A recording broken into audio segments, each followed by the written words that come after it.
Hey guys, welcome back with another video with Lindsay. Today we're going to have a short, quick video into the Tomb Kings. A number of you asked for Ark in the Black. We shall get him. However, I believe it's a good idea to start with the basics of Tomb Kings, and for me those basics are the free buildings, the Canopic Jarchies, and of course their generals and army compositions. Now, let's get started straight away. This is my Cetra campaign that I did a few months ago now, actually. This is the Cetra's Imperishable Legions that I did, were constantly charging forward. So, let's start with the first cheese. The first cheese I want to show you guys is with, of course, the Canopic Jars. So the good thing about Tomb Kings is that you do not pay money to recruit any lords or units. However, the limits are in place on what kind of units you can recruit. Meaning that your armies are limited based on numbers rather than money, and these numbers are quite restrictive in certain cases unless of course you have become as large as this or even larger. This is of course after I finish the campaign, so automatically it's going to be allowing me to have a lot more troops. Early game you will not have access to all of this.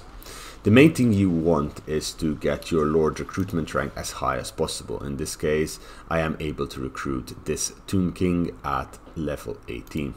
And while you do so, you go to the skills, you click on Route Marcher, and you give him 3 Canopic Jar Hoarder. Meaning that every turn, the Tomb King will give you 3 Canopic Jars. Another thing I do is I usually give them Cimmerian War Sphinx and Petra the Great Father, which allows for Tomb Princes to have +2 recruitment rate faction-wide. You can also, of course, if you wish to go in any of these other god paths that are available. However, I do highly recommend going Petra the Father. You should, and I highly recommend having a recruitment region where you have 2 or 3 that have Ushirin, the God of the Underworld, unlocked, as this would allow you to have a lot of recruitment capacity. Having 3 of them means you can recruit 6 more units at any point in time.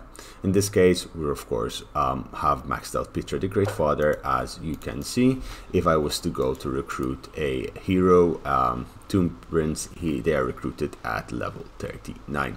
So for this specific lord, I will simply give him Ushirin of the Underlord over there, which would allow this to be a little bit better.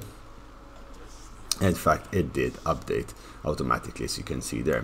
Now, once you've done this, once you have given Canopic Jar Hoarder something that is the cheese, and this is where the exploit comes in, what I like to do is I call them Jar. In this case is Discipline Jar, I believe. Let's see. Yeah, he is Discipline. Rename. Disciplined Jar. I mark them so I know which ones I want to recruit. And click Replace Lord, and as you can see, I have so many of them already. You get 1 Tomb King per turn that you can recruit. In this case, I have done a couple of turns not doing it just to show you, and then you get the new guy. You do the same exact thing. He is done. You rename the Lord Jar. You click OK, you replace Lord, and you click in the next one. Now, as of next turn, you will have 9 Canopic Jars more per turn than previously that you were having.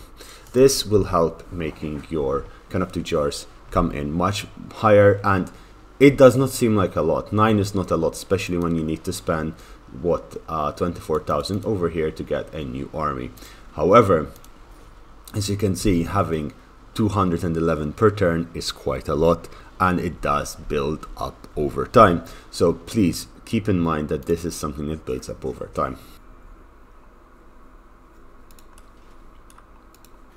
The second cheese that I wanted to speak to you guys about is the free building cheese. So if we were to look at a settlement which you don't need to pay, I don't have any of the cheese activated, then a Hikarian Citadel would cost 6,000 gold, and all of the infrastructure buildings, this is where the cheese is mostly focused on due to specific followers, which we will talk about in a second. So in that region, it costs a significant amount, which is 6,000 gold. If I were to destroy it in a region that I already have it, it would give me a number of gold back. I'm not sure I have it built anywhere because I keep destroying and rebuilding it every few turns. But I, however, do have the Royal Barrier Chamber built here, and if I was to destroy it, it's 4,500 gold. To build the Royal Barrier Chamber, it's around 7,000 gold. If I use King Bot Builder and, for example, move him in the region of the Araby over here, I first make sure that I have the worship of Pakatah, however you pronounce it, where it gives you 10% cost reduction for all buildings. Furthermore to this, if I was to open Bob the Builder, he has a Carnival Necrotect, which gives him another additional 15% cost reduction. On top of that, I also gave him Skeletal Labor, which gives you another 25% cost reduction to capital and settlement buildings in the region. So if we're keeping up by now, we have a total of 50% cost reduction, because you have 25, you have the 15, and you have the 10. That is a lot. Now, 50% cost reduction is a lot, and it is amazing. However, we also have an additional 15% over here, which is 65%, and this will bring it to a grand total of 80% cost reduction of the buildings in the region. The more you get, the better it is. However, I actually have another one. I did not know. So that's 95% cost reduction. I did not know I had another one. Where is this guy? Sakart. Oh, Sakart is over here. Apparently I have multiples of them. However, as you can see, the cost of the buildings over here is going to be very cheap. In fact, the Nahakarian Citadel is down to 1,320 gold, whereas the Royal Barrier Chamber is down to 1,650 gold. If I was to queue them up, they will be, of course, built. Now, you see them and say, how are you building them? 2 turns. That is simple. If you go out looking at rights, you see the Great Incantation of Gatep. The Great Incantation of Gatep gives you a really, really, really big bonus to cost time reduction. So if minus 25% construction time for all buildings, making you able to build these buildings as fast as possible. A really good region to do this would be the coast of Araby, using the Great Desert, and of course the Land of the Dead, as they all meet in this area, so you can have Bob the Builder jumping out between them. He's not there right now because he was busy doing something else.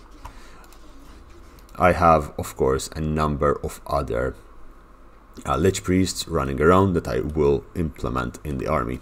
The idea is that you have a Lord, such as the case, this is case Bob the Builder, as he was named in my live stream, and you put in him all the necrotects that you can.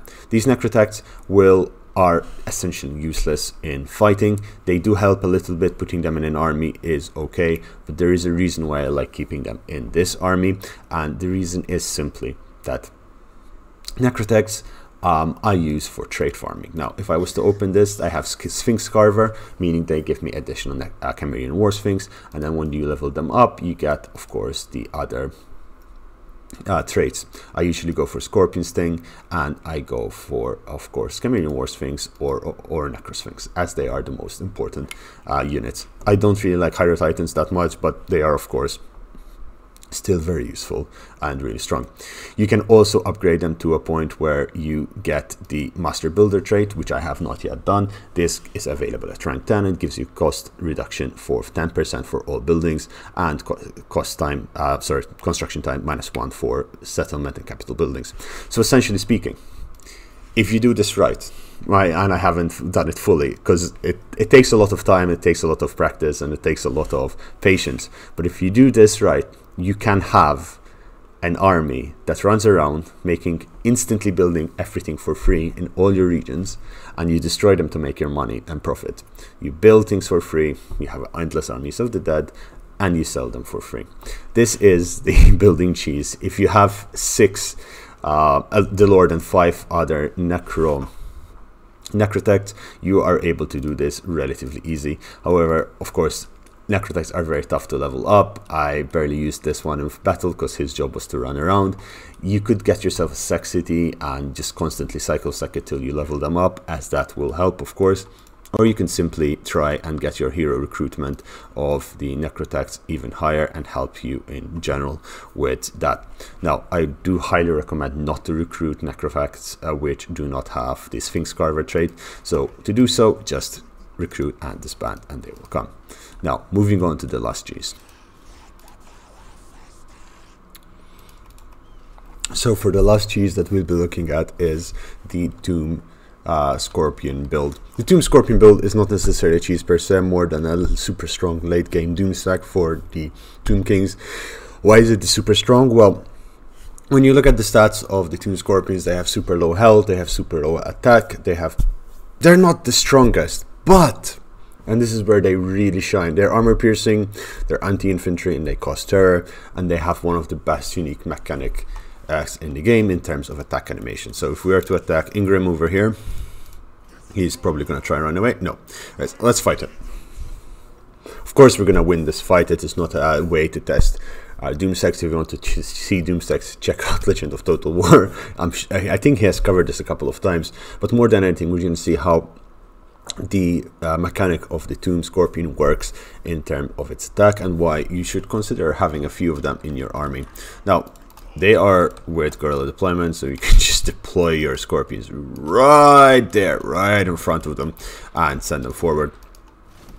And when you attack, they move so erratically and have so much penetrating power in the enemy army, that they will be able to do miracles. So you just charge them there, and when you attack, and you see those animations, they go underground, they jump up around, and they do really amazing stuff. See, they jumping like that. Those animations are indispensable. They're going to do a lot of damage and take very little in return. And above all of this, of course, you have the reanimate upgraded over here, which you can come and start healing them while they're taking damage. So if any one of them takes damage, you can start healing them with your Lord. And if you also have a any form of other buffs, you go ahead and use them. They're making very short work of this army with very little damage taken in return. So and they shoot through eagles apparently. Holy shit, that eagle took a beating and a half. They do take some damage, yes, but that is absolutely fine and normal. Keep them bunched up together if you see that they're taking damage, and as always, when you bunching up units together, they tend to do very well. Now, Dragon Princes are very strong against pretty much everything, so just understand that is going to happen. The reanimated upgrade you need to be constantly triggering or whenever you can.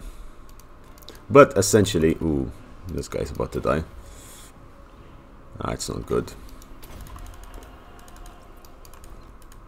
Okay, just charge in on the Lord boys, and that's it. So you do that, you move them all around and just start spamming the reanimate upgrade, and you shall heal them as you're playing this. It should be fine. It usually gives you a little bit of time before they escape, but as you can see, minor damage taken. That was a decently strong army, you know. The high elves are quite powerful, and if you also have a necrotax in the army, because you've finished your free building stack, then you can also be healing these non-stop as well.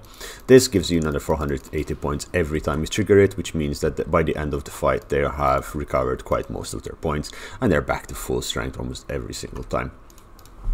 So guys, I hope you enjoyed this video. It was meant to be a short and insights into Tomb Kings and what to look forward to when you're doing a playthrough. There are many other cheeses and many other forms of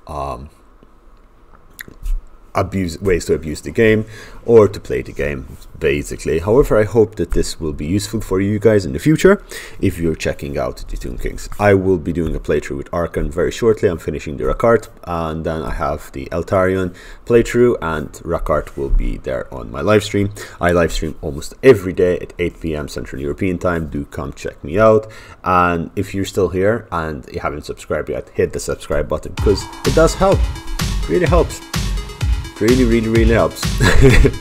And I'll see you tomorrow, guys. Bye bye.